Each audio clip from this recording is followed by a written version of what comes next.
მოგესალმებით, მწარე პოდკასტი. შეგახსენებთ, ჩვენი მთავარი პარტნიორი არის TBC, ეპიზოდის სპონსორი არის ამბავი ვაინ, ღვინო, რომელიც ისტორიას მოგითხრობთ.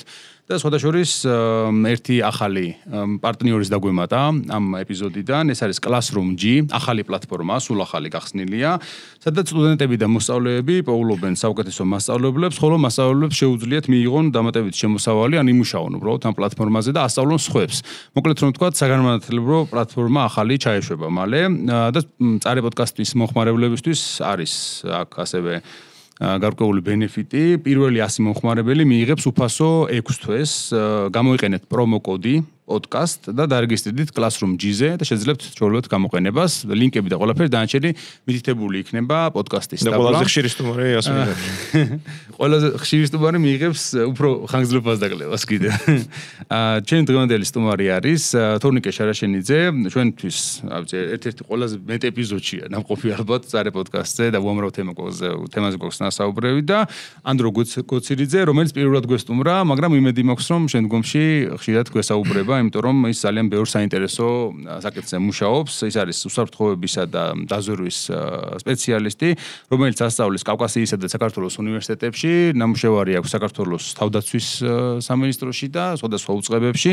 დიდი ხნის გამოცდილება აქვს და დარწმუნებული ვარ, რომ ის თემა, რომელზეც დღეს უნდა ვისაუბროთ, საინტერესო იქნება მასთან ერთად ძალიან. მიხარია მწარე პოდკასტში რომ გვესტუმრეთ. წინაზე ჩვენ გქონდა ასეთი თემა, ვიფიქრეთ ბევრი რა დაგვერქმედა საბოლოოდ მე ესეთი რაღაც დავარქვით, რომ ბევრი მსმენელისთვის უცებ მისახვედრი ყოფილიყო რაზე იყო ლაპარაკი და დავარქვით ჯაშუშების შესახებ გამოვიდა ეს ეპიზოდი და ესე ვთქვათ დაზვერვა და ჯაშუშები მოკლედ. და იმის მეორე ეპიზოდს ვიწერთ დღეს, იმიტომ რომ ბევრი პასუხგაუცემელი კითხვა დარჩა ასე გამოვიდა, იმიტომ რომ ბევრი მოსმენელა მოგწერა რა მოკლე იყო ეს ეპიზოდი. ეგრეც იყო ჩაფიქრებული თქო.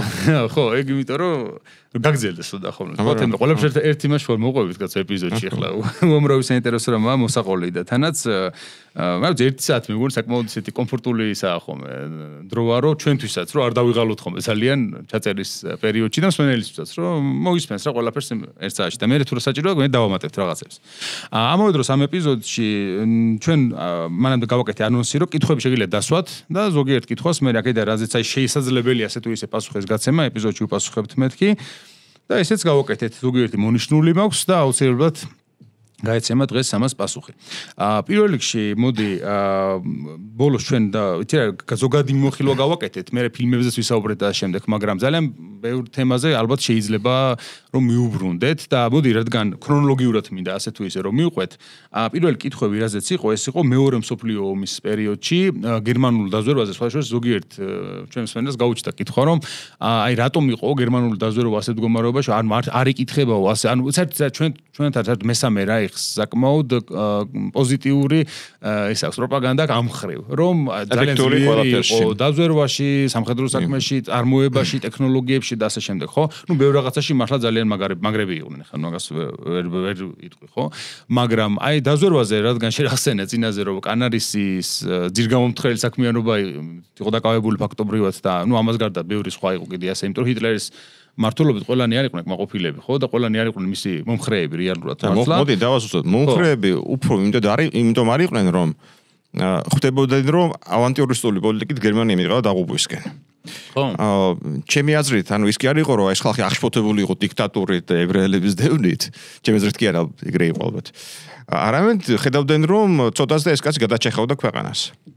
რამდენჯერმე გაამართლა მისმა ავანტიურამ, ცოტა შორის თუცა ჩეხოსლოვაკიის კრიზისი დაიწყო. მაშინ მომწიფდა ძალიან სერიოზული შეთქმულება ჰიტლერის წინააღმდეგ. და ინგლისიდან რომ მიიღოთ რაიმე სიგნალი შეთქმულებს, ალბათ ჰიტლერს დაამხობდნენ. ინგლისიდან სიგნალი ვერ მიიღეს ვერანაირი, იმიტომ რომ ინგლისი იმ დროს სწორედ რომ მომართული იყო ეფიზმენზე, ანუ დაყვავების პოლიტიკაზე და გერმანიის დაკმაყოფილებაზე. ხო, რამდენად გამოვიდა ცოცხლი. ხო, და აი ამაშია საქმე და აი ეს ხალხი მაგიტომ იყო ესე თქოთ, რომ ჰიტლერს არ უჭერდა მხარს და პირიქით ძირს უთხრიდნენ. თუმცა ეხლა სხვა თემაა დაზვერვას თემა. ხო, აი აქ ახსენეს იგივე ოპერაცია ვალკირიაც და მაგალითად გენერალი რომელი განსაკუთრებით, რომელიც აი ვიცი, ერთ-ერთი ყველაზე გამორჩეული ფიგურაა ხო იმ პერიოდისა. რქონდა თუ არაო მას კავშირი ბრიტანულ დაზვერვასთან? არა, თქმა უნდა, უბრალოდ ჯერთი ვალკირის უკან არ იდგა ბრიტანული დაზვერვა. ეს იყო ოფიცრები იყვნენ. რა თქმა უნდა, შინით მოხარშული დავადებული შეთქმულება იყო იმ ოფიცრების, რომლებიც მიხვდნენ, რომ აგებდა უკვე გერმანია ომს შეუქცევადათ, ეს აღარ იყო სიტუაცია 38 წელს, როცა ჩეხოსლოვაკიასთან გამწვავება შეიძლება მოყოლოდა რაიმე ცუდი, უკვე გერმანია აგებს ომს იფიქრეს რომ გამოსავალი არის იმაში რომ დავამხოთ ჰიტლერი მოიშოროთ თავიდან და მე უკვე დაველაპარაკოთ სეპარატისტული მოლაპარაკებები წამართოთ დასავლეთთან არა რუსეთთან რა თქმა უნდა. ჩაუვარდათ. რო არ ჩაუვარდა შეიძლება სოფლიო სხვანაირი ყოფილიყო საერთოდ. პრინციპში ქრესტომატიული სიტუაცია არის ზუსტად იმიტომ რომ დაზვერვის ამოცანა რა არის ხო ინფორმაციის მოპოვება ინფორმაციის ანალიზი იქ არის კიდე რაღაც აქტიური ღონისძიებები რომელიც უფრო ისე მწვავე ფორმა აქვს მაგრამ როდესაც დაზვერვის ოფიცრები და სამხედრო ელიტა ფლობს ინფორმაციას რაც არის რეალური და რომელიმე დიქტატორი მე ამას არ ითვალისწინებს და ქვეყანა მიყავს დაღუპვისგან არასწორ ღონისძიებებს ატარებს დაზვერვა იმიტომ კი არ თამაშობს ან სამხედროები რომ ვთქვათ დიქტატურას არ ეთანხმება უბრალოდ იმიტომ რომ ხედავენ რომ ამ სიტუაციაში ეს არ არის სწორი გამოსვლა და ალბათ იქ განარისის მოქმედებებიც ალბათ უფრო ამით იყო განპირობებული იმიტომ რომ ნათელსურაც ხედავდა რომ ეს არ დამთავრდებოდა ისე როგორც უნდა დამთავრებულიყო და მეორე მხრივ იზრგენელების იმ დროს უკვე ჩანდა რომ ნაცისტური გერმანია ფაქტიურად დამარცხებული იყო და გამოსავალს ეძებდნენ ამ სეპარატულ საკითხებში. შეახოცა ყველაფერი ჰიტლერს, როგორც მუსოლინის შემთხვევაში მოხდა. იტალიელებმა კარგად იქნეს შეახოცეს ყველაფერი მუსოლინის. და ამათ ვერ მოახერხეს, ამიტომაც გასტურდა მიწასთან გერმანია. ამიტომაც მოყვა მერე ბერლინის შტურმი და მთელი ამბები. კი ბატონო. ასევე ესეთი შეკითხვა იყო მეორე მსოფლიო ომზე, რომ აი ვინ ისარგებლო ყველაზე მეტად აი გერმანიისგან ომის შემდეგ გერმანული დაზვერვით, ასე ვთქვათ რა, მანამდე მათგან მიღებული ინფორმაციით თუ რამე არსებობდა ესეთი რაც შეიძლება გამოეყენებინათ ერთმანეთის წინააღმდეგ გამარჯვებულ მხარეს. ოფიცრები დაიყვანეს, დაინაწილეს, როგორც ამერიკამ ასევე საბჭოთა კავშირმა. ხო და მანდაც იყო განსხვავება, მე მგონი საბჭოთა კავშირში ცოტა მეტი დასაჯეს ვიდრე ამერიკაში და ამერიკამ მე რაღაც თავის სპეცსამსახურში რაღაცები გამოიყენა. ძირითადად მე მგონი სამეცნიერო ისე ვთქვათ მოღვაწეობაში გამოიყენეს ორივე ძალიან აქტიურად. თუ არ ეს გაფრენა სულ გერმანელების დამსახურება იყო. ხო, ოტო სკორცენის მაგალითიც მოყავთ ხოლმე. ოტო სკორცენი ისრაელს დამსახურებოდა, ეს არის ძალიან საინტერესო. ხო. და ეგეც არის ნიშანდობლივ, იმიტომ რომ ისრაელის დაზვერვის ნიშა ზუსტად ეგ მწვავე ღონისძიებებია, ხო? კი ბატონო, სკორცენი რაც აიყვანა უმაღლეს დონეზე. სკორცენი მოიტაცა სწორედ დუჩე. ანუ როცა მუსოლინი დაამხეს თვითონ იტალიელებმა და მას შეაწმინდეს ხელი, საკაც ჩაკეტილი ყავდათ. და ჰიტლერმა სკორცენის დაავალა სწორედ მისი გამოხსნა და გამოიხსნეს სასწავლო ოპერაცია ჩაატარეს და ტექნიკურადაც იმ პერიოდში და ურთულეს შესასრულებელი მთიან ლანდშაფტში დაანისა და შემდგომ ახლა ისრაელის რითია, ხო, ისრაელის ძლიერებაც ამ საგარეო ხაზზე ლიკვიდაცია მწვავე ღონისძიებები და არც ერთი ვთქვათ ისრაელის წინააღმდეგ მიმართული ტერაქტის შემკვეთი 50-60 წლის მერე გაანადგურეს მათ შორის ნაცისტები. ეს ძალიან მნიშვნელოვანია რომ იცოდე რომ არ შეგრჩება არაფერი. აბსოლუტურად. ხო, ეგ ძველი აღთქმისეული ისა პრინციპები. თვალითვალისწილ. ხო, ეხლა მაინც და მაინც ქრისტიანულად არც სხვა დაზვერვები მოქმედებენ, მაგრამ მათ ეს არის და ესენი არც არიან ქრისტიანები კაცო. ხო, იმიტომ ვამბობ, არა, ისინი ძველი აღთქმითო, მაგრამ ეხლა არც ქრისტიანული ქვეყნები არ მოქმედებენ ქრისტიანული მრწამსით, მაგრამ ისრაელს მან მნიშვნელოვანი დიასპორული უპირატესობა აქვს, ხო, არ ჭირდება ვთქვათ წყაროს გაყვანა, ნატურალიზაცია იმ ქვეყანაში და ისედაც ეს არის და ძალიან კარგად ასრულებენ სხვადასხვა შორის, მათ შორის ერთ-ერთი წარმატებული მაგალითიც ხო ამ ლიკვიდაციების ხო, აი ხა, იმიტომ რომ ბევრი კითხვა იყო ძალიან შემოსული ელი კოენსა და მოსადის მოქმედებაზე ზოგადად და აი რომ ახსნათ რა ფენომენია, რითი არის განსაკუთრებული მოსადის სხვა დაზვერვებისაგან და აი რა გამოარჩევს მას ისეთი რომ აი დღეს ესეთი პიარი აქვს ასე ვთქვათ რომ აი რამდენად არის შეესაბამება რეალობას ის რომ მოსადი არის ყველაზე ეფექტური დაზვერვა სოფლიოში. ბატონო ანდროს პროფესიონალს საუბრობთ და მე დავუმატებ რაღაცას. ხო, საინტერესოა თქვენი მოსაზრება, იმიტომ რომ ყოველთვის ვეცნობი ხოლმე ყურადღებით დაზვერვაზე ზოგადად ძალიან ბევრი მითი ვრცელდება ხოლმე, ხო თქვენ პოდკასტში ბევრი გაბათილდა წინაზე. რატო ბუნებრივიც არის, იმიტომ რომ საიდუმლოებით მოცული თემაა და ყველაფერი გარეთ არ გამოდის, მაგრამ მაინც ხელწერა რაღაცნაირად იგრძნობა ხოლმე და იცნობა. მოსადის ხელწერა ერთი ინფორმაციის მოპოვება ბუნებრივია, მაგრამ მეორე უფრო მნიშვნელოვანი არის სწორედ აი ეს ლიკვიდაციები, მწვავე ღონისძიებები, აქტიური ღონისძიებები, დაზვერვას ხო რამდენიმე active measures ასაც ხო active measures ხო საბჭოთა პერიოდიდან გადაიღეს ამერიკელებს უფრო undercover covert actions clandestine საკითხები რაც არის ხო უფრო ესე არის დამოკიდებული მოსადს ეს ძალიან მაღალ დონეზეა გაყვანილი და ვინაიდან მათი ობიექტი ხო დამუშავების ძირითადად ტერორისტული ორგანიზაციები არიან რომელიც სისასტიკით სიმკაცრით გამოირჩევიან ხო შესაბამისად აკეთა მხრიდანაც აი ეს ლიკვიდაცია მანამდე ვინ იყვნენ ობიექტები ნაცისტური გერმანიის ადეპტები ხო რომლებიც იყვნენ ჩანერგილი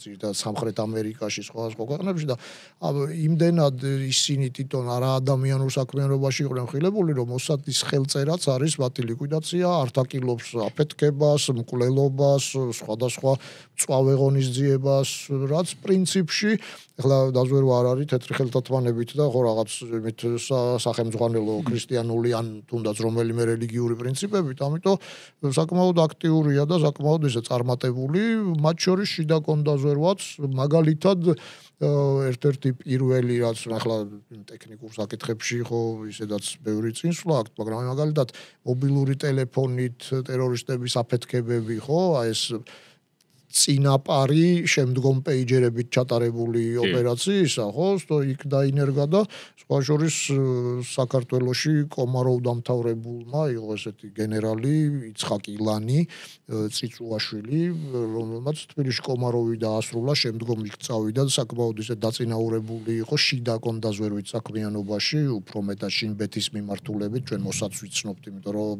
სახელი აქვს და ბევრ ფილმშიც იქ მიუნხენთან დაკავშირებულ საკითხებთან და ასე შემდეგ, მაგრამ საკმაოდ დაწინაურებულ პოზიციაზე იყო და მან დანერგა ერთგვარი აი ესეთი მეთოდი მობილური ტელეფონით ფეთქებადი ნივთიერების ჩამონტაჟება და თქვენ წარმოიდგინეთ დიდი დრო რო არ წაგართვათ აი მისი შემდგომი ეს ღონისძიება ეს პეიჯერებით არ მინდა ცუდად ვისარგებლო იმიტომ რომ ბატონ თორნიკეს კარგი რაღაცები აქვს სათქმელი ალბათ და აი პეიჯერებზე დაგეგმილი ღონისძიება, ხო, უფრო კიბერ ღონისძიებად გავიდა თითქოს, მაგრამ წარმოიდგინეთ, რამხელა სადაზვერვო მომზადება ჭირდება, ჯერ შეისწავლოდა შექმნა შეფარების კომპანია იმისთვის, რომ თქვათ აი ეს პეიჯერები, დამუხტული პეიჯერები შეასყიდინო ჰამასს და ჰესბოლას. ჰესბოლაზე იყო, ხო, ძირითადი აქცენტი და ჰესბოლას უსაფრთხოების სამსახურიც არ არის ესეთი მარტივი სამსახური, აი ბრძოლაში ირანი გასმეს უკან. ხო, ირანი პროქსია, ხო, რეალურად, ხო?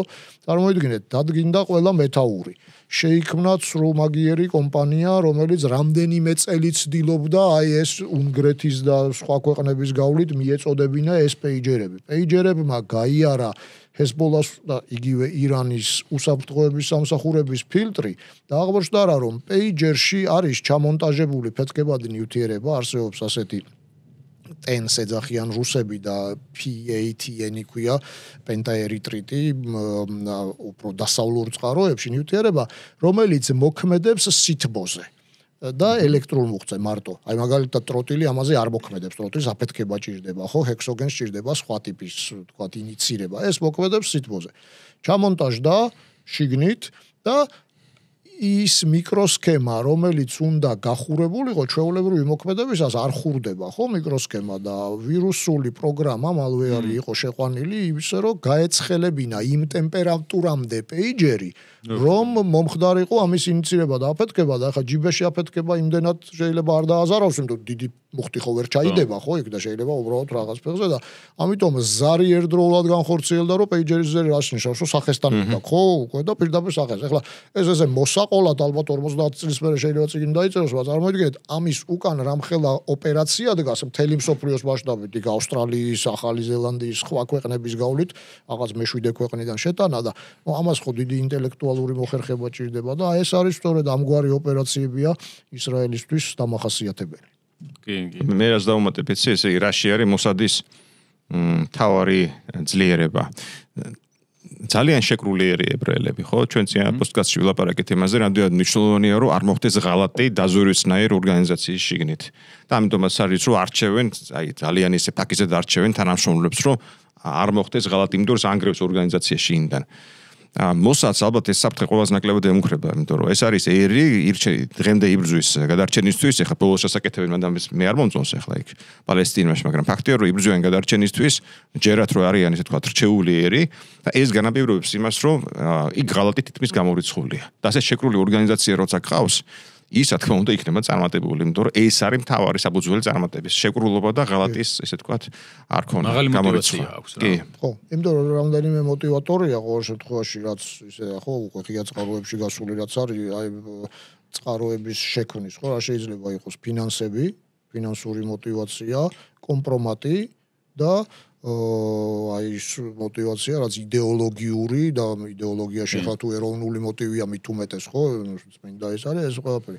კომპრომატი როგორც წესი სადაზვერვო წყაროებში ნაკლებად მუშაობს, იმიტომ რომ ეს ადამიანზე შენ ეფექტური კონტროლი აღარ გაქვს. შესაძლოა სხვა ტიპის აგენტურისას აი 37 წლები 30 წლების მუშაობდეს, იმიტომ რომ კომპრომატით ყავს გადაბირებული და აქვე ყავს და აკონტროლებ მას და ეხლა როდესაც სადაზვერვო წყარო თქვა შენ ხარ ისრაელში და მან უნდა ჩაატაროს ეს ჰამასის კონტროლირება ტერიტორიაზე ან თქვა ირანში გნებავთ ეს ირანის ბოლო ოპერაცია, აი კომპრომატი ნაკლები მოტივატორია, იმიტომ რომ ის თუ შენით შეშინებულია და უხეშად ეკცევი აშანტაჟებს, შენ უკვე შანტაჟს გარეთ ხარ გასული ირანში იმას რას დაუშავებ, ხო? ამიტომ მაშინვე გადავა და ხდება ორმაგი აგენტი და შენ დაგიწყებს ყვებას უკვე არასწორი ინფორმაციით. და ეს იდეოლოგიური ეროვნული მით უმეტეს ხო გადარჩენა საუკუნეების მანძილზე ეს აი იმდენად მოტივატორია ფაქტიურად თავს წირავენ.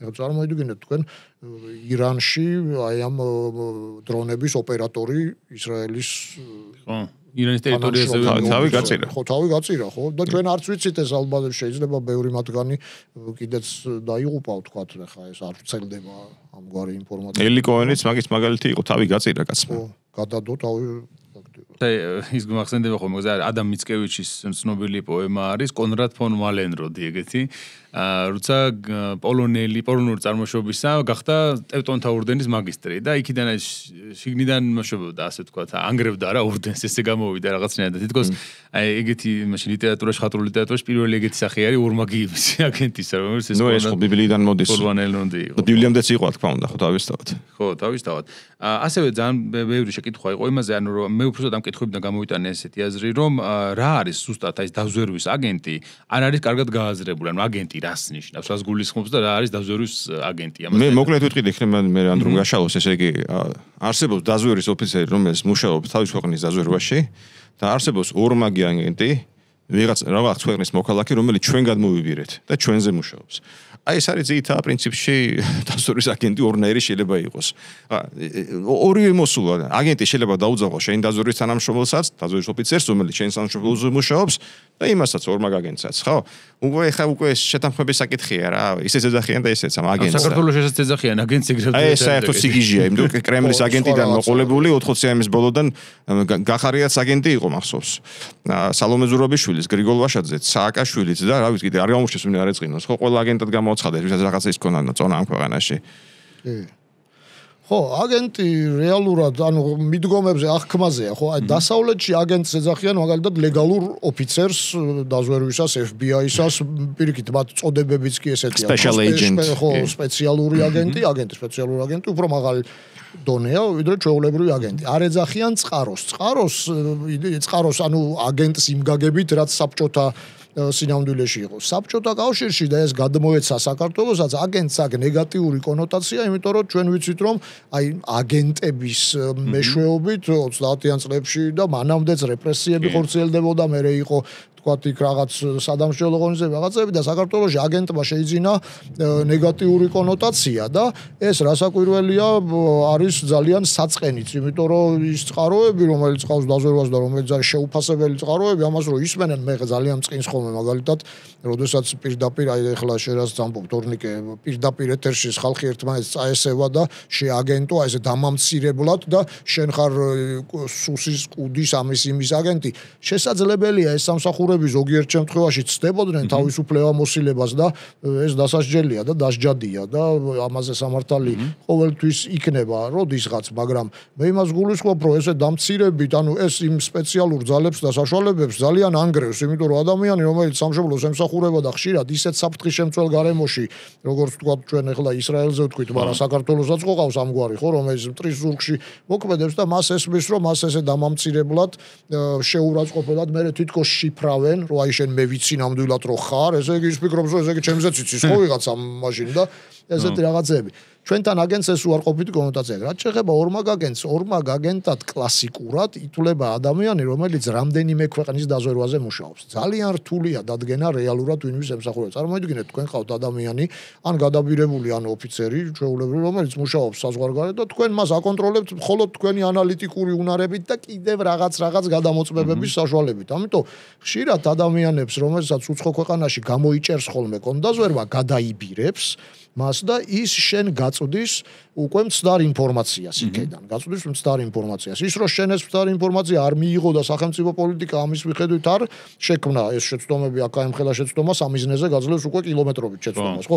იარაღის სროლაში არის ესე. აი თითის სასხლეზე დადებისას მილიმეტრის ან მიკრომეტრის შეცდომა სამ მიზნესთან უკვე 10-15 სანტიმეტრს გაძლევს. 10-15 სანტიმეტრი უკვე გასულია დაზიანების ზონიდან. ასეა დაზვერვაშიც თუ შენ არასწორი ინფორმაციით ყვებავ პრეზიდენტს, პარლამენტს, არ ვიცი, უსაფრთხოების სხვადასხვა სამსახურებს, მერე უკვე საშინელი შეცდომები გაქვს. ამიტომ აი ეს ორმაგი აგენტები ვინც არიან ძალიან ყურადღებით ეპყრობ ჩვენ ხო არ ვიცით რეალურად ვინ არის. შეიძლება ადგილსამყოფელი ქვეყნის დაზვერვაზეც მუშაობდეს, იმიტომ რომ იქა ორმაგონ დაზვერვამ გამოიჭირა და კვებავს იმ ინფორმაციით, რომ მაგალითად ქართველებს ზარბაზანი არ აქვთ, შემოიჭრები და აღმოჩნდება რომ ქართველებს აქვს ზარბაზანი. უკრაინაში გარკვეულ წილად რაც მოხდა, თუმცა იქ ცოტა სხვა რაღაცეებია კიდე რუსეთის დაზვერვას რაც დაემართა და ამას ქვია ორმაგი აგენტი. კლასიკური მაგალითი არის მატახარი, მაგალითად, რომელიც ცნობილი მოცეკვავე ქალი, რომელიც იყო ყველას აგენტი. მე მგონი ყველას აგენტი, ხო, ორმაგი კი არა, და ბოლოს ძალიან ტრაგიკულად დასრულდა მისი ცხოვრება. ამიტომ ესეთი რაღაცეებიც არის და ერთადერთი შენ შესაძაფასებელი საშუალება გაქვს ანალიტიკა, რა ინფორმაციას ის გაწვდის სხვა წყაროების ინფორმაციიდანაც ვიღებთ და ხო, უნდა მოწვევა რაღაც მოზაიკაში უნდა ჯდებოდეს. ამიტომ ანალიზი მეორე წინასაუბარი გქონდათ თქვენ და შესანიშნავად, ანალიზი მეორე მნიშვნელოვანი პილარი არის დაზვერვის, ხო? იმიტომ რომ ინფორმაცია შემოდის და თუ ის რაღაც მოზაიკაში არ დაჯდა, მაშინ შეიძლება გასაოცარი ინფორმაცია მიიღო. მაგალითად ბინ ლადენი როდის გაანადგურეს, ხო, მაგრამ დაახლოებით 10 წლის წინ ვინმეს რო ეთქვა, რომ ბინ ლადენი იყო პაკისტანში, ნუ ალბათ გიჟად შერაცხავდნენ, ხო, მაგრამ 10 წლის მერე აღმოჩნდა, რომ პაკისტანში იყო, ხო, მანამდე სხვაგან ეძებდნენ. ესეთი რაღაცეები არის ხოლმე. მithumetes რომ ინფორმაცია არ გამოდის რა ამ საკითხებზე და აი ცირა გასაჯაროება რო ხდება და ვიღაცების დაძახება და გაშიფრვა და ასე შემდეგ საჯაროდ ამ ყველაფრისა და გამით ტელევიზიები პოლიტიკური რაღაც სამარცხვინო რომელიც მართლა იმ წლებში იღებს სათავეს როცა საქართველოს ეხლა ჩვენში დარჩეს ამ პოლიტიკურ თოქ-შოუებში ხარ რაშიც მოეკითხება ჭკუა იქაც ვერ ბწყინავენ და დაზვერვაზე ეხლა საერთოდ ლაპარაკობენ საერთოდ ზღაპარია ხო საკითხებია და ხო ძალიან ბევრი კითხვა იყო შესაძლოა 90-იან წლებში რუსული სპეცსამსახურების მოქმედებაზე საქართველოში აი რა შეიძლება ამასთან დაკავშირებით რომ ითქვას რა ვიცით ჩვენ წყაროები რა გვაქვს რომ აი რუსული დაზვერვა მაგალითად რა საკეთებდა რა საქმიანობდა საქართველოში თუ არის ამის შესახებ რაიმე წარმოდგენა 90-იან წლებში ხო რა ვიცი ნუ რეალურად ჩვენ საქართველოს გათავისუფლების ამაზე მსჯელობა მარტო შეგვიძლია დამდგარი შედეგებიდან გამომდინარე და თუ შევხედავთ ვინ გაიქცა მოსკოვში იქიდან გამომდინარე და ასე შემდეგ მე მგონი ვუდროფის საკითხმა გამოიწვია მაგისადმი ინტერესი რა ხან ის მოკლეს და ნუ ფიქრობენ რომ რუსების ის იყო შესაძლოა იყო შეიძლება სპეკულაციები რთულია მაგაზე საუბარი ვინ როგორ წიგნს დაწერს იქიდან გამომდინარე შეიძლება ამაზე მსჯელობა მაგრამ სინამდვილე შეიძლება სხვაგან არის ერთი საკითხი ძალიან ისეთი პრინციპში რუსებს დარჩათ ფასდაუდებელი განძი დამოუკიდებელ საქართველოზე ფასდაუდებელი ინფორმაცია საბჭოთა კავშირის კგბ-ს არქივები სადაც მათი უამრავი აგენტურა აი ნამდვილად საბჭოთა კავშირის უშიშროების სამსახურის სუკის აგენტურა იყო წარმოდგენილი და მათ ესე იგი ფაქტიურად ეს სადავეები ხელში დაიტოვეს თუმცა დღეის გადასახედიდან ასაკობრივი ჭრილიდან გამომდინარე რუსულ აგენტურას იმ ფენას რომლის რუსტრაციაც ვერ მოხდა საქართველოში ფაქტიურად ყველაფერი უკვე ცუდი საქმე გაკეთებული აქვს საქართველოს ისინი აქტივში აღარ არიან იმიტომ რომ იმასაკის უნდა იყო რომ რეალურად ეხლა უკვე აღარ ხარ ხო ეს ერთი საკითხი და ეს რატომ არის ის მნიშვნელოვანი იმიტომ რომ დაზვერვის საკითხი მარტო ინფორმაციის მოპოვება არ არის ჩვენ ეხლა იმ ძველი ფილმებიდან წარმოგვიდგენია რომ ვიღაცამ სეიფიდან რაღაც დოკუმენტი უნდა მოიპაროს და მერე გადმოაგზავნოს და ეს აღმოჩნდა რაღაც ეს ნამდვილად ესეთი რაღაც არ ხდება აგენტურული დაზვერვა არის 10-15% ალბათ და ეხლა მით უმეტეს ამ ტექნიკურ ჭრილში საერთოდ ისა მაგრამ აი გავლენები ხო თქვენ როდესაც ხართ მაგალითად პარლამენტის წევრი და მოსკოვიდან ვიღაც მიგანიშნებთ რომ მას შეუძლია 1 საათში დაანგრიოს თქვენი ცხოვრება რეპუტაცია ოჯახით ზოგ შემთხვევაში ან რაღაც ურთიერთობები, მე თქვენ გარკვეული გავლენების გამტარებელი შეიძლება აქ იყოს. ამიტომ ეს მაგრამ მეორე მხრივ არ უნდა მივანიჭოთ ლუსტრაციას რაღაც ეს საკრალური ის რო რა მახანას. აი ბოდიში ხარ თქვი გავშალოთ ეს თემა რა, სულ ისმის ხოლმე. აი ლუსტრაციის კანონი რო არ მივიღოთ იმდენ დავიღუპეთ და დარჩა აქ რაიმე არქივი საიდანაც შეიძლება და ხო გაიტანეს ყველაფერი რუსებმა. ხო და აი ეს ლუსტრაციის კანონის ზახილი ცოტა არ იყოს. არაფერი დღესდღეობით თვითონ შინაარსობრივადაც დაკარგული აქვს აზრი, იმიტომ რომ აქტივში აღარ არის. შესაძლებლობაც არ აქვს, რაც არ უნდა ვიძახო, მეტყვით ეხლა ძალიან მიგვეს, ეხლა იძახიან ხოლმე პოლიტიკოსზე, აი როგორც კი ეს დასრულდება, უნდა მივიღოთ ილუსტრაციისგან, როგორ უნდა მივიღოთ, ჩვენ არ გვაქვს არქივები. აი ეს ამაზე მაშინ ვიღაცას უნდა ეფიქრა. რატომ არ იფიქრა, იმიტომ რომ თავისთავად იცოდა, რომ იქ იყო თუ არ იყო, ეს ცალკე საკითხია, სპეკულაციები შეგვიძლია, ზუსტად არც მე არ ვიცი, ჩემამდე მოხდა. მე 96-97. მე გეტყვით, ჩვენ გეხსოვებათ ხო თქვენ ესე იგი ესე იგი 10 წელს არჩევნებამდე, ოქტომბრის არჩევნები იყო მაშინაც, ზაფხულში ჩატარა დიდი მიტინგი, რომელიც ჩაატარა გამსახურდიამ და მე მიტინგი დაიძრა კგბ-ს შენობისკენ. ეხლა რა თქმა უნდა შენობა ვერ აიღეს და როგორც მე ვიცი, როგორც მე მახსოვს, ზუსტად იმ ღამესვე არქივები რაც იყო ყველაზე მნიშვნელოვანი გაიტანეს მოსკოვში. სმოლენსკში მე ვიცი ოფიცრების გვარები, რომ ახლა აქტივში ისინიც აღარ არიან, ქართველები, 3 ადამიანი, რომ მომент კიდე ამდენიმე, რომლებმაც გაიტანეს ეს არქივი აზიანის. რატომ დაგიტოვებდნენ შენ ამას? თქმა უნდა, არ დაგიტოვეს, არის ფასდაუდებელი არქივი, რომლის მე რაღაც დონეზე რაღაც ინფორმაცია ამ არქივებიდან კორუფციული გზებით, რაც ჩვეულებრივი მოვლენა სპეცსამსახურის საქმიანობაში მოხდა, მაგრამ დღეს არ არსებობს ცალსახა ინდიკატორი იმისა, ვინ რას ემსახურებოდა მაშინ. შეიძლება უბრალოდ დაზვერვის დაინტერესების ობიექტი იყო. მით უმეტეს იქ დაზვერვაზე კი არ არის საბჭოთა დაზვერვა ქართველებს მაინც და მაინც არ სწყალობდა, იმიტომ რომ უფრო იყო მაგაც სხვა შორის. იყო ცენტრის პრეროგატივა იყო სადაზვერვო საქმიანობა და ამიტომ ქართველებს ცოცხალი ზვერავები, ცოცხალი ბევრი რაღაცის გამო ერთი არ ენდობოდნენ და მეორე ქართველები როგორც მცირერიცხოვან ნაციას შეღწევის არეალი ნაკლები გვაქვს. თქვენ წარმოიდგინეთ, უნდა გადაგისროლოთ გერმანიაში, საბჭოთა კავშირი ვიზვერა. ვერ გაასაკეთ თავს შენ. ვერ გაასაკეთ თქვენი გარეგნობის, ჩემი გარეგნობის. რუსი გაასაკებს. და რუსი, სლავი, პოლონელად გაასაკეთებს. შეღწევის არეალი ცოტა გაქვს შენ აგენტურული დაზვერვისთვის და ტექნიკურში მაგალითად აი შეიარაღების შექმნაში ქართველები რუსეთში მცხოვრები გელოვანი, ნადირაძე, გელოვანი ნიტროგლიცერინი შექმნით ნობელმა შექმნა, მაგრამ დაამორჩილებინა რუსებს და ნადირაძე ხო ახლა იარაღით შედიოდა იმაში რა ქვია კრემლის კაბინეტებში იმდენად ის იყო. აქ არ იცოდნენ საერთოდ ვინ იყო. მისი ფოტო საერთოდ არ იყო არცაც. არ არსებობს, მე მგონი ეხლა არ არის. არ არსებობს კი. ჩემი დავიწყე. თქვათ რა მოიგონა ბარემ ხო? ზოგადად 4 მთელი ეს არაკატო საშუალო სიჩურის რაკეტები.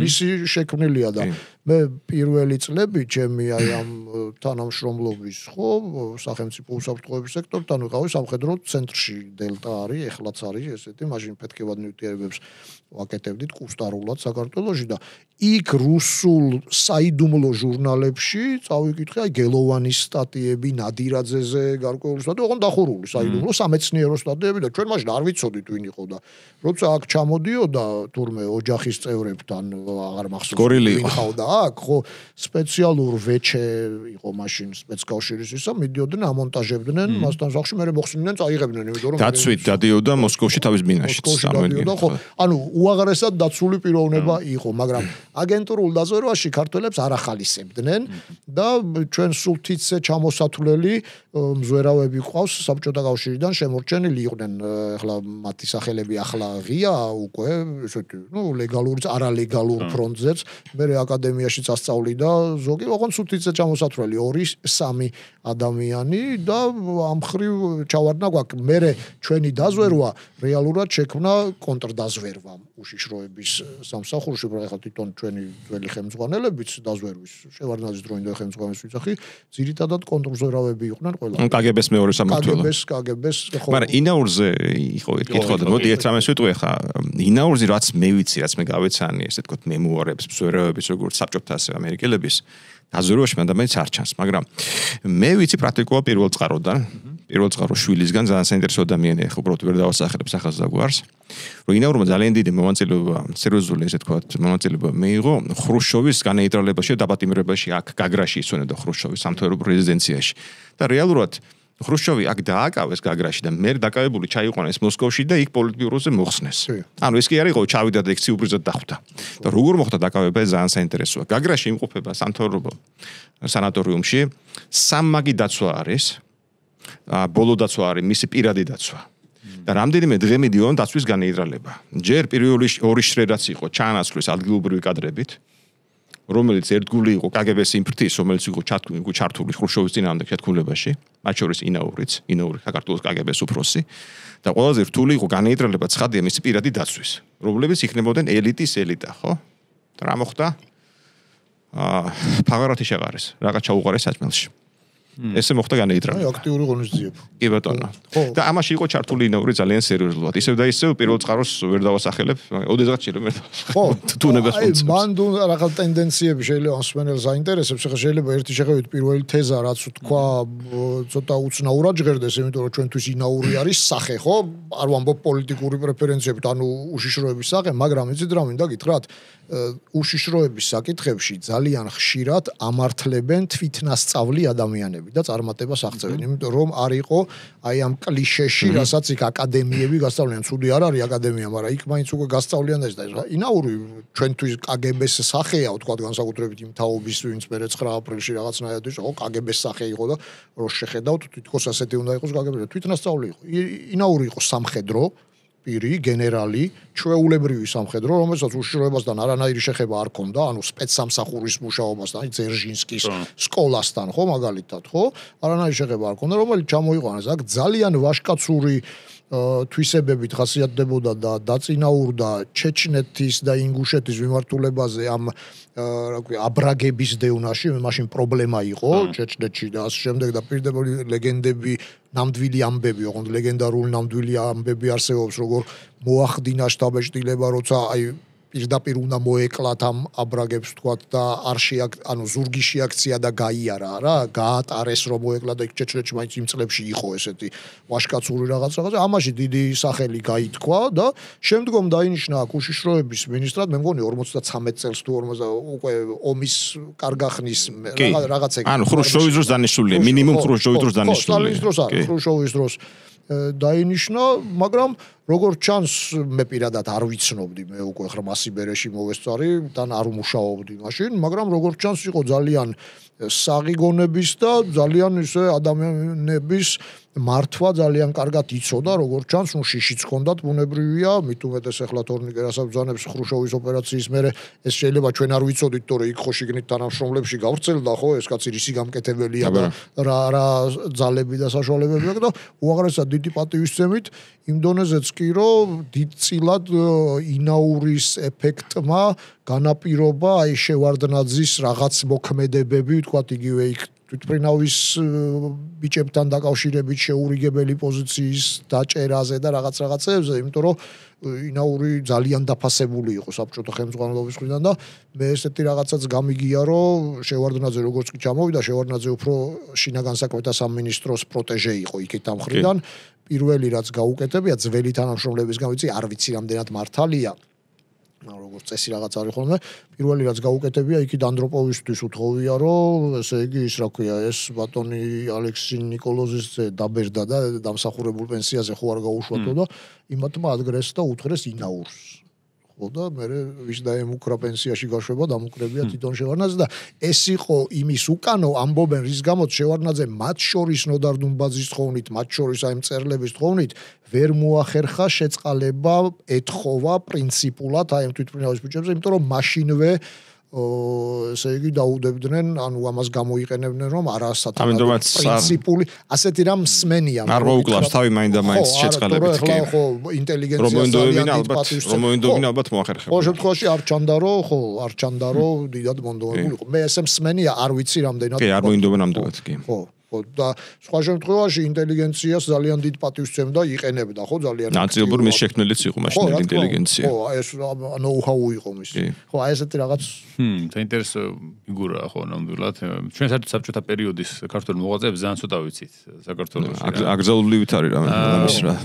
ხო, იცი რა, რაღაცნაირად თითქოს დამოუკიდებლობის მერე, ნუ აი კი არა, 18-21 წლების შესწავლაც ახლა ხდება რეალურად, აი პირველი რესპუბლიკისა და შესაბამისად აიგიც გარკვეული ეტაპი არის ალბათ დრო უნდა გავუწევთ. გასაგები აკრძალული იყო ძალიან დიდხანს ოფიციალურად და და შესაბამისად ახლა მაგასაც დავიცოდით ეგ წლები თუ არსებობდა. კი, თუმცა საბჭოთა პერიოდის კვლევარებიც გამოჩნდნენ ნელა და დარწმუნებული ვარ, რომ მალე გვექნება მაგაზე შესაბამისი სახელმძღვანელოები და ნაშრომები ქართულენაზე ხო ჭირდება რა ამაზე ისტორია რა ბოლო-ბოლო ახლა ხო მე-20 საუკუნის ისტორია რომელიც თანაც ყველაზე ახლო ბმა გვაქვს ახლა ამ მომენტში და ახლა მე კი არა ვარ უახლესი ისტორიის სპეციალისტი მაგრამ ვინც არის ნამდვილად მოუწოდებ რომ სპეციალისტი მეც არ ვარ ყველაფერი მახსოვს კარგად მიხედონ ამას რა ქვია თემას თანამედროვე ქართულ დაზვერვაზე რა სიტყვით ასეთი კითხვა იყო მე ან დამოუკიდებლობის შემდგომ პერიოდის თანამედროვეობაზე ალბათ, რა ვიცი, რთულია ახლა საუბარი, იმიტომ რომ მithumetes ბევრი პროექტი, რომელიც რაღაც ეხლაც აქტიურია და უფრო, რა ვიცი, ნაკლებად ისა.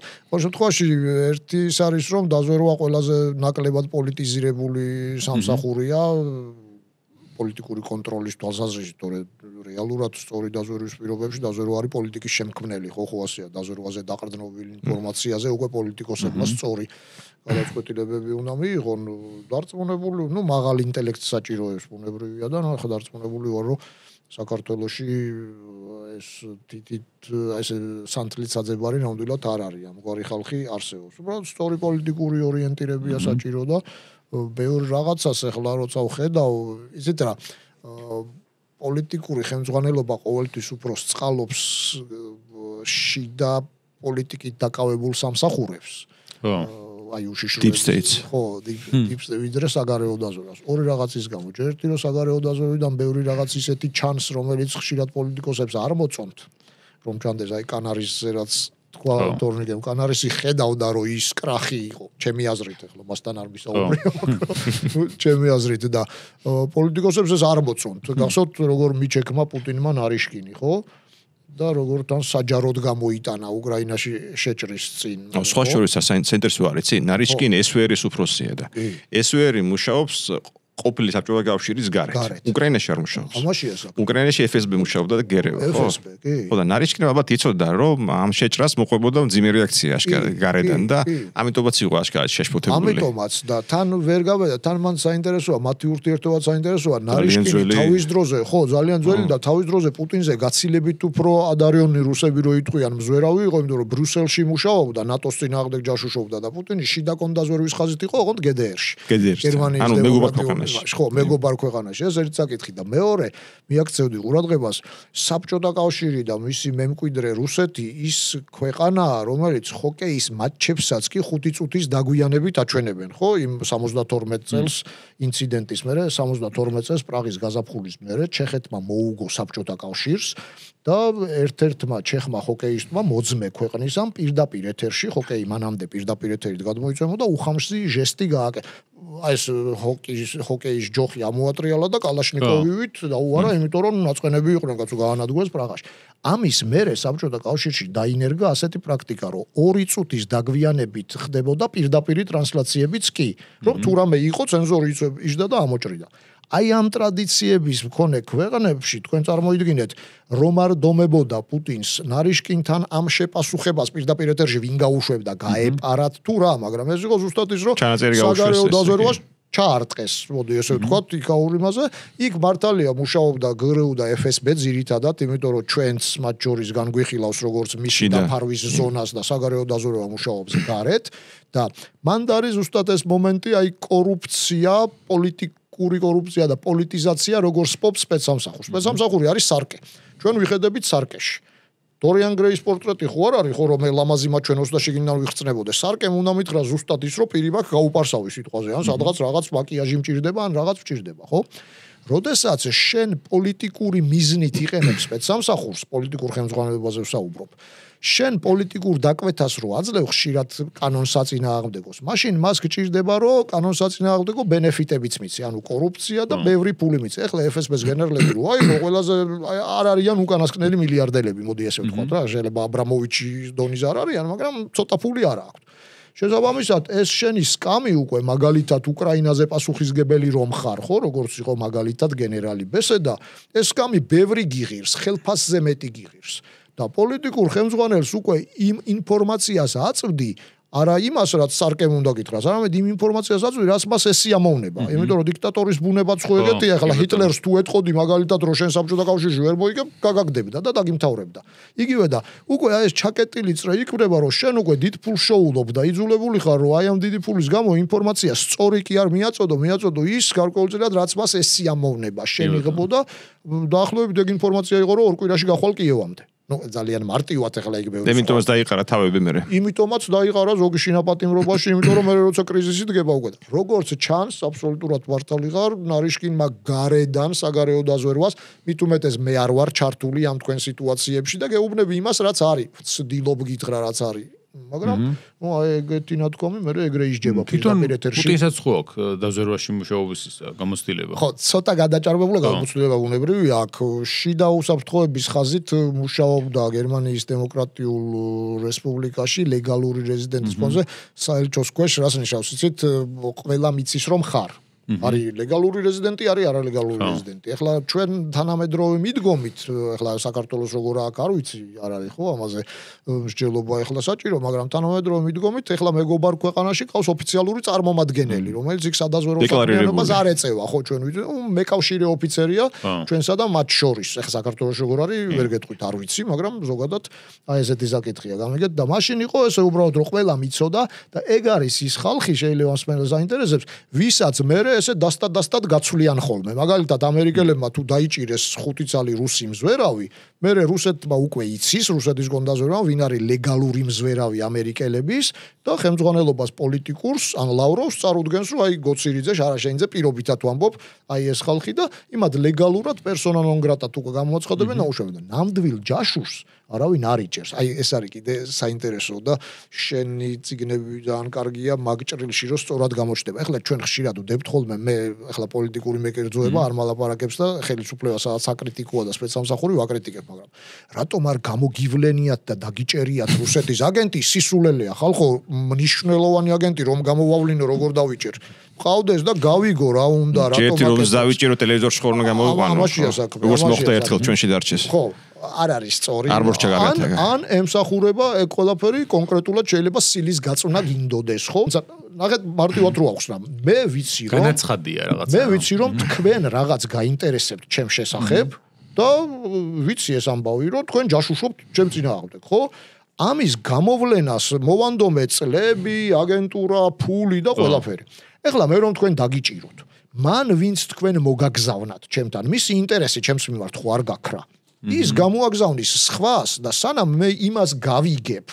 უკვე რომ ის არის ამაში კიდე წლები დამჭირდება შეიძლება ვერასდროს ვერ გავიგო და შეიძლება ამაფეთქოს ერთხელ ხო ამიტომ მეწოდინება თქვენ ვინ ხართ თუ თქვენი არასწორი ცხოვრების წესით მომცემთ საშუალებას არასწორი თქვათ ჩინოვნიკის ამზვერავისთვის თუ ჩვეულებრივ ცხოვრებაში ახლა ესა ხო თუ რაღაცაზე გამოგიჭერთ გადაგიბირებთ მაშინ მოგცემთ იმ არა შეიძლება ფული დაგიდოთ უბრალოდ გითხრათ რომ რამდენს გიხდით ეს მილიონს მე გადაგიხდი 3 მილიონს და ეს ვერ შეგეხება რა ვერ მოკლავს მოსადი თქვათ სუსტი სპეცსამსახური თუ მოსადია მაინც მოკლავს და ასე შემდეგ ხო ამიტომ აი ამ შემთხვევაში და გაწვდით იმ ინფორმაციას რაც მინდა იმან გაიგოს მაგალითად ქართველებს ზარბაზნები არა აქვთ ხო ამ დროს მაქვს გამიგეთ აი ესეთი ვარიანტი და ეხლა მე თუ თქვენ გაგანეიტრალებთ ხო ანუ ორმაგი აგენტი ხდება ფაქტობრივად ხო უკეთეს შემთხვევაში შეიძლება გახდეს ორმაგი აგენტი თუ ვერა მაშინ ესე გახსნათ კი არ გაწვდით ინფორმაციას რომ მე ხო ვიცი თქვენ რა გარემოში წიარეთ თქვენ ვისგან იღებთ ინფორმაციას ჩემ თავდაცვის სამინისტროში იპარავთ ამ სადღაც და დაგიდებთ პრავდაპადობნი რუსები რო იდგან მართალს მიმსგავსებულ ინფორმაციას რომელთაც ყვებავ და ასეთი თამაშია მუდმივად ინგლისელები და გერმანელები ხო პიანისტებს რო ეძახდნენ ანუ რადისტს გადაიბირებდა და აწვდიდა მე იმ ინფორმაციას რომელიც ამას უნდოდა და ინგლისმა მასე ხო სერიოზული ამბები გაუკეთა აი ეს ამის არის მაგალითი არის სკანდალი იყო ძალიან სერიოზული იმიტომ რომ დაემთხვა მედვედევის იმ პერიოდში პრეზიდენტი იყო მედვედევი ამერიკაში ჩავიდა და ამ დროს ცდილობენ ამერიკელები ობამას ადმინისტრაცია რომ მედვედევთან დაახლოვდნენ და პუტინი ესე თქვათ გადასციან უგალ პლანზე იმიტომ რომ მედვედევი რა თქმა უნდა ურჩევნია და მედვედევი ახალი დაბრუნებული იყო მოსკოვში რომ უცებ აიყვანეს ამერიკაში ერთდროულად რამდენიმე ილეგალი სლიპერი რა ვინც ამერიკელებად ასახებდნენ თავს და ეხლა ეს სერიოზული სილის გაწვნა იყო ცხადია მედვედევისთვის იმიტომ რომ ისე და ისე ჩაიყვანი უმასპინძლე ერთად ბურგერები ჭამეს მაგან ობამამ და თურმე რა შეიყო საქმე წლების განმავლობაში თურმე FBI-ს კონტრდაზვერის სამსახურს გაშიფრული ყავდა რუსების ეს ჯგუფი სლიპერების ილეგალების აკვირდებოდნენ მათ სწავლობდნენ მათ მუშაობის სტილს რუტინას მეთოდოლოგიას და ასე შემდეგ და ეხლა კითხვა ჩდება უცებ რატო დაიჭირე ხო მით უმეტეს ამ როდო დაამთხვი მედვედევის მიზიც თუ მე რაშია რა მოხდა ეს ილეგალების ჯგუფი ვინც გათქვა მათი ვინაობა ვინც გაუმხილა ამერიკელებს ეს იყო ვინმე პოლკოვნიკი ესვერის ანუ საგარეო დაზვერვის სამსახურის რუსეთის პოლკოვნიკი პოჭეევი და პოჭეევი დადგა ჩავარდნის პირას გაიქცა ამერიკელების ხარეს გადავიდა ამერიკელები ცხადია მიხვდნენ რომ როგორც კი პოცეები ხა გამოიქცა ჩვენთან, რა თქმა უნდა რუსები მიხვდებიან რომ ამან ყველა ჩაუშვა ამერიკელებთან ვინც კი იცოდა. და სასწრაფოდ ეს ხალხი როგორ გაქცეული იყვნენ ამერიკიდან ეს ილეგალები მაშინ დაიჭირეს. ანუ მხოლოდ ასე დროს თუ ხდება. ხო, რაღაცით განპირობებული ხო. ესე აყვანა. თორე ისე შენ არ შეიძლება არ არის მიუღებელია დაუწერელი გან. და მე შენ რომ დაპატიმრებ შენი მუშაობის ფორმებს და მეთოდებს გასცემ უკვე ხო? ანუ სადრა ობსერვაცია გქონდა როგორ გქონდა და უკვე ხვალინდელი ვინ შემოდის, მოდის უკვე ის ძალიან გაფრთხილებული ხო? იმან იცის რომ ჩვენ აი აქ გამსაფრთხეებს ვაყენებთ, ამიტომ ხო ეგ არ არის სწორი ბრალდება რომ რუსი ჯაშუში რუსების ფასეული ჯაშუშები თუ ვიცით ჩვენ მაგას რა ჯობია არ უნდა დაიჭირო არასდროს და იმუშაონ ბოლომდე ეს ის არის ეს არ ნიშნავს ვინმეს მიმართ პოლიტიკა ხა ჩვენ ამიტომ ხო ხანდახან ვაპოლიტიკურებთ ხოლმე და თუ ჩვენ გვინდა ვინმეს მიმართ პრეტენზიის წაყენება ეს შეიძლება 1000 სხვა გზით ახლა აგენტი რატო არ დაიჭირე გამოვლენა კიდე სხვა არის ნუ ისე განმეორდები ისე და ისე ამ ხალხმა მის ლაპარაკობენ პოლიტიკურ თოქ-შოუებში თავიანთ საქმეს მიხედონ ჯერდა მე დაზვერვაზე მე რა საქართველოში ითვლება რომ ფიზიკას უნდა სწავლა მათემატიკას მე პატივს ვცემ ამ დისციპლინებს უსაფრთხოებას სწავლა არ უნდა იმიტომ ყველამ ვიცით და მე ისტორიას ხო დაშორეს ხო ისტორიის და ფეხბურთიც ყველამ იცის რა ვიცი ხო ყველამ იცის ხო ყველა ტრენერი თხრელია კი მე ესე ვიზამდი ხო ზუსტად კი, სხვადასხვა ესეთი კითხვა იყო და ცივი ომის წაგებაში რა წელი შეიძლება მოდიოდეს KGB-ს მარცხის სიასთან. არ იყო მარცხი კაცო. ხო და აი მეც მე მგონი რატო გაჩნდა ხა ეს შეკითხვა ნახეთ, აი იმიტომ რომ აი ავღანეთის ომი, სოციალისტური ეკონომიკის ხა ეს რაღაცა რამდენად არის დაკავშირებული. ეს იყო სისტემური მარცხი, ეკონომიკური, იდეოლოგიური მარცხი იყო სპეცსამსახურების დონეზე.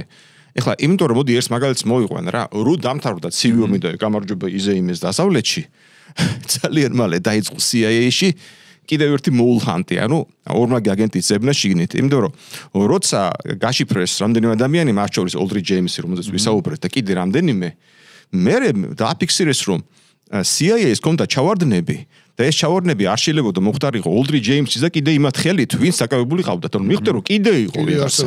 და დღემდე არ იციან ვინ იყო ეს. მეოთხე კაც ეძახიან დღემდე CIA-ში, წიგნები დაიწერა ამაზე. დღემდე არ იციან.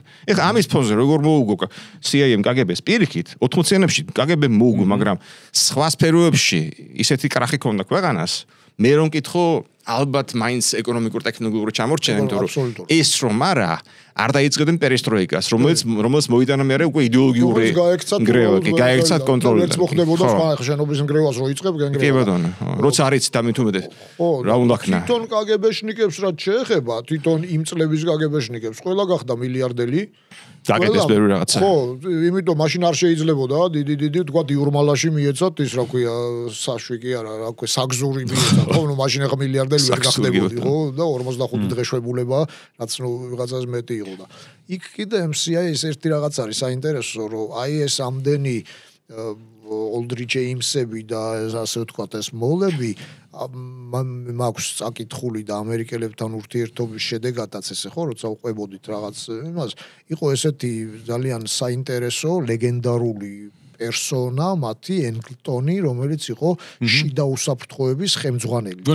იმდენად კი ახსენებდა ეჭვი არ მეპარება, იმდენად ესე იგი ხისტი იყო და იმდენად ყველგან ეძებდა აი ამ ხრელებს, ასე ვთქვათ და იმდენად უჭერდა მარწუხებს, რომ შემდგომ ერთ-ერთი მნიშვნელოვანი სკანდალისას, როდესაც ის სამსახურიდან გაათავისუფლეს და თითქმის 30 წელი ხელმძღვანელობდა ამ დანაყოფს, ყველამ შვებით ამოისუნთქა. უკვე რამაც ამბობენ რომ სწორედ ოლდრი ჯეიმსები და მსგავსი პერსონები. მე უკვე ესე ვთქვათ, მოუშვეს. მოუშვეს შეამსუბუქეს უფრო რეგულაციები და წესები და ამ დროს გამოჩნდა სწორედ ოლდრი ჯეიმსი. ამას ვასწავლი ხოლმე, როცა კიბერუსაფრთხოებაზე ბიზნესმენებს ვატრენინგებ, აი ხელმძღვანელებს, თქვათ, ყოველთვის ვეუბნები, რომ უსაფრთხოება უნდა იყოს მათემატიკაში როგორც არის, ხო, აუცილებელი და საკმარისი, ანუ მხოლოდ აუცილებელი ზომები. თუ ძალიან გადაუჭერ მუხრუჭებს, მერე ყოველთვის რაღაცის მერე ხალხი ამოისუნთქებს და უკვე ისიც იმას აკეთებენ, რაც ნამდვილად არ შეიძლება. ანუ მე თუ ყოველწუთას გიკრძალავთ, რომ მაგიდაზე არაფერი გედოს და ამან თქვენ დაგტანჯათ როგორც კი მეშვებულებაში ვარ მაგიდაზე უკვე ოფსექსად არის. საინტერესო როგორ მოხდა ოლდრი ჯეიმსი, ისეთ როგორ იწყებს რუსების მუშაობას. პირდაპირ ამ სიტყვის პირდაპირ მნიშვნელობა შეაბიჯებს საელჩოში. ხა ეს ხო წარმოუდგენელი იყო მანამდე. ეიმსაც და ყველასაც და აი ეს ცოტა სპეციფიური შეიძლება ახალგაზრდა უსაფრთხოების ხალხიც გვისმენს და ამ ინსაიდერ უსაფრთხოებს ხო თავისი ინდიკატორები აქვს. ჩვენ ახლა წლებია ამას ვიმეორ შეიძლება სასაცილო ინდიკატორები იყოს, მაგრამ არის აი ინსაიდერული საფრთხე, ანუ ჯაშუში შიგნით ხო ამას თავის ინდიკატორები აქვს. მაგალითად ერთ-ერთი ასეთი სასაცილო ინდიკატორია, როცა ადამიანი შვებულებაში არ გადის, იმიტომ მეტის გამომუშავება უნდა და ფულის სტანოკთან არის მოდის ვიხდი გამოთქვის და არ მიდის შვებულებაში არ უნდა ვთქვა, მაგრამ ამას გარდა კიდევ არის რაღაც ინდიკატორები, რომელიც პირდაპირ ყურადღებას იქცევს, რომ ამ კაცს უნდა შევხედო. უსაფუძვლო გამდიდრების წყარო, კორუფცია რატოა საფრთხე, ხო? იმიტომ რომ იმპულს აკეთებ. კოლუმბიელი საყვარელი პირობითად ვამბობ, მუსტანგი ამ ადამიანზე ყველა ქონდა ეიმს. ყველა ქონდა ეიმს და 20 წლის მანძილზე ვერ ხედავდა უშუალოდ, იმიტომ რომ 20 ნამდვილი 9 წელი იყო. ხო, არა, სიტყვაზე ვამბობ, ხა 20 ვერ იქნებოდა, მაგრამ ყველა ხედავდა. ამ შემთხვევაში და ყველა ინდიკატორი იყო ნებისმიერ მეზობას ზორგე რომელიც დააკავეს და კიდე იქით რამდენი დააკავეს, ყველას სახში ქონდა, ესე იგი საიდუმლო მასალები, რომელიც არც ერთ თავის პატივისცემელ მზვერავს არ უნდა ქონოდა, მაგრამ ყველა უშვებს შეცდომას და მოშვებულობის პირობებში ეს ინდიკატორები არ ჩანს. თორე არის ხო ესეც ჩვეულებრივი სისტემაა უსაფრთხოების ადამიანი, რომელიც შეიძლება იყოს დამოკიდებული ნივთიერებაზე ან ალკოჰოლზე, შეიძლება მოწყვლადი იყოს, ან იდეოლოგიური რაღაც მომენტი აქვს, ხო?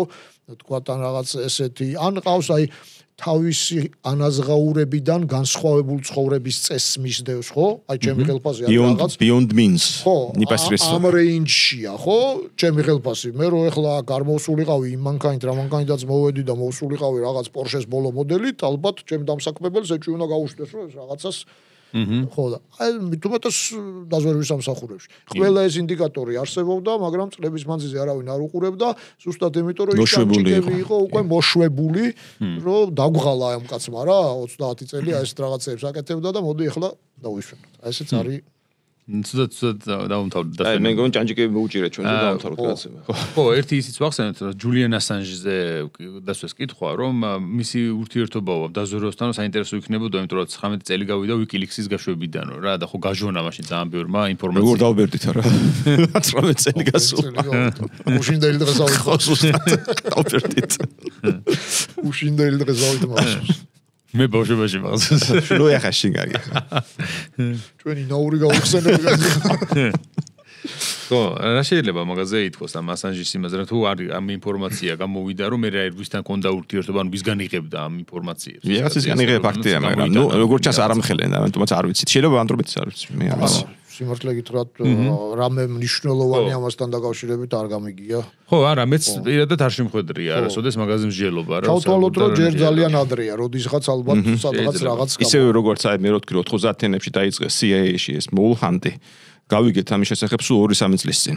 ხო, დამოიდგინო 30 წელი გავიდა ამის. კი, და ზოგადად ისეც არქივები არა მარტო თუნდაც ახლა ეს KGB-ს არქივზე ვამბობთ, ზოგადად შინაგან საქმეთა სამინისტროს არქივში წვდომა და ისიც ძალიან ისა პრობლემური არის ყოველთვის საერთოდ რა. ხო, მათ შორის იმ არასაიდუმლო ნაწილში, ანუ ის პირადი საქმეები ერთია, მაგრამ ხო იქით ამ ხარე საინტერესოა. ალბათ ჩვენთან აი ახლა პრინციპში ამის ანალიტიკოსებიც ამის ისტორიკოსებიც ნაკლებად არიან, აი ერთეული შემთხვევებია, ხო, თორემ ჩვეულებრივი მიღებული ფორმაა, რო თქვა 30-50 წლის წინანდელი რაღაცა მაინც, მაგრამ საქართველოს ხო დამოუკიდებელი. მოიჩვენა 70 წელიწადი იყო, ხო, რაღაცა ისა. საიდუმლოება?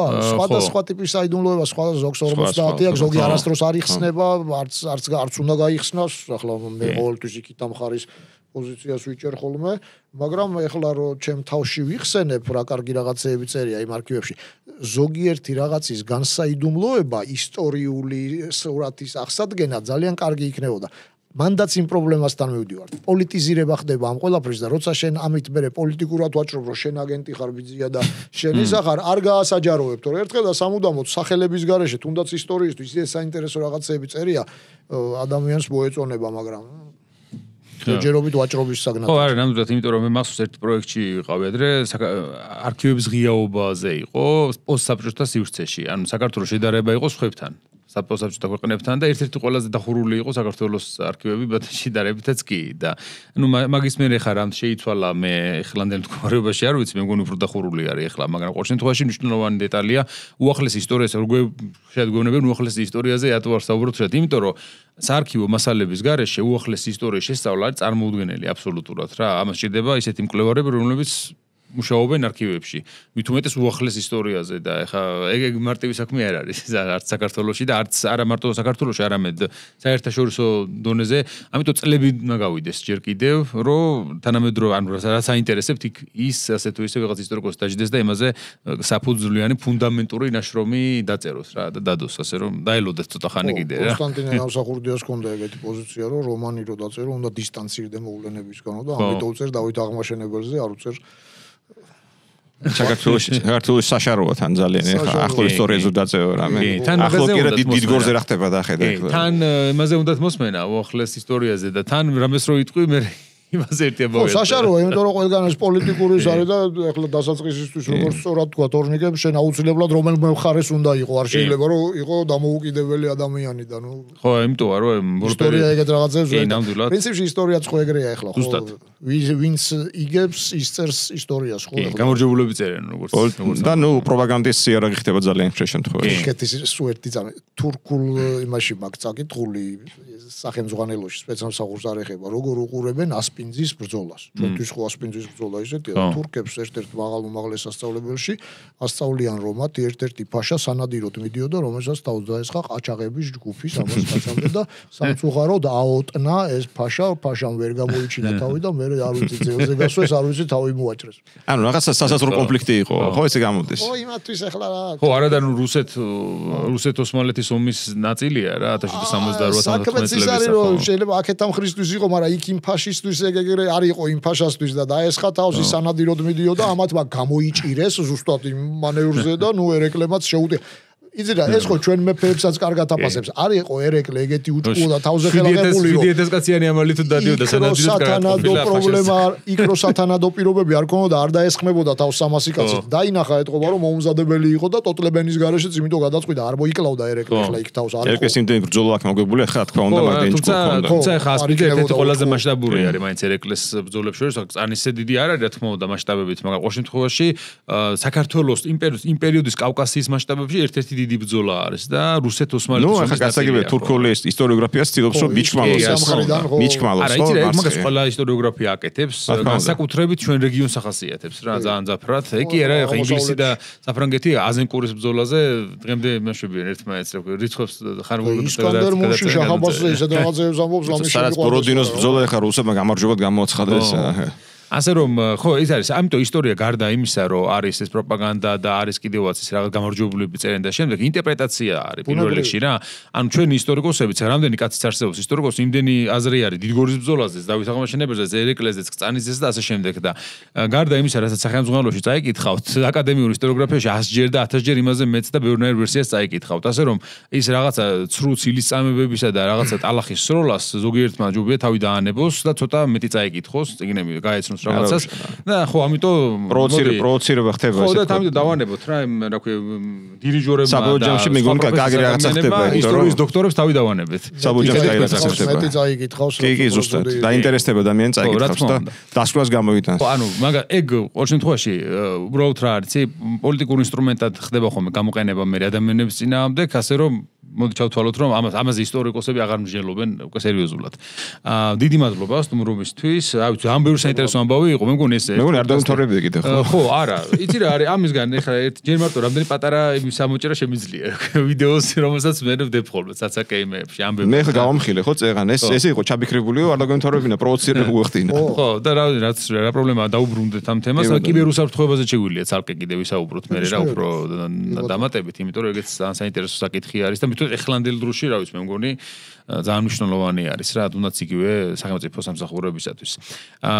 და რა ვიცი მომავალ ეპიზოდში მეცდებით ისე რა თქმა უნდა კარგი მსუყე ისტორიული თემა შემოგთავაზოთ და არ დაგავიწყდეთ პოდკასტის გამოწერა და მოწონება არა მარტო YouTube-ზე, არამედ Spotify-ზეც ვართ ჩვენ ვინც აუდიოს უსმენთ.